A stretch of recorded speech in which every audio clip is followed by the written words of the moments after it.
పహల్గామ్లో 26 మంది భారతీయులను అత్యంత నీచంగా పాకిస్తాన్ ప్రోత్సహించిన టెర్రరిస్ట్ గ్రూపులు 2 గ్రూపులు కలిసి 26 మంది అమాయక ప్రజలను పొట్టన పెట్టుకోవడం జరిగింది. అదేవిధంగా ఎంతోమంది గాయాలవ్వడం జరిగింది.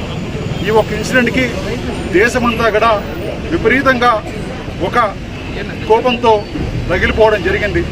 దానికి ప్రతీకారంగా మన భారత ప్రభుత్వం అదేవిధంగా సైన్యం ఒక 4 రోజుల ముందు ఈ దుశ్చర్యకు పాల్గొన్న ఈ టెర్రరిస్ట్ గ్రూపుల్లో ఉన్న సుమారు 9 ప్లేసుల్లో 100 మందిని హతమార్చడం జరిగింది. నిజంగానే ఇది భారత సైన్యాన్ని భారత ప్రభుత్వాన్ని గొప్పతనం కూడా నేను ఈరోజు మనస్ఫూర్తిగా తెలియజేస్తున్నాను.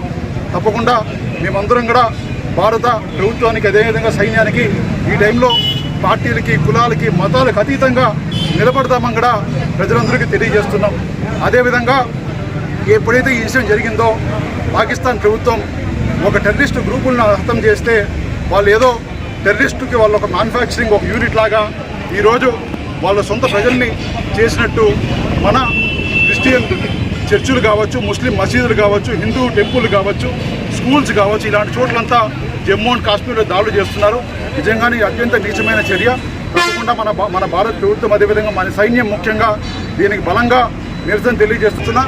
అదేవిధంగా మన పాకిస్తాన్తో పోరాడిన మన జవాను మురళీ నాయక్ గారికి నిజంగా మేమందరం కూడా నివాళులు అర్పిస్తున్నాం. వాళ్ళ కుటుంబానికి జగన్మోహన్ రెడ్డి గారి నుంచి ఇక్కడ కింద కార్యకర్త వరకు అదేవిధంగా ప్రజలందరూ కూడా మేము నివాళులు అర్పిస్తున్నామని కూడా మరొకసారి తెలియజేస్తూ మరొకసారి ఇక్కడ వచ్చిన పెద్దలందరికీ పేరు ధన్యవాదాలు తెలియజేస్తున్నాం.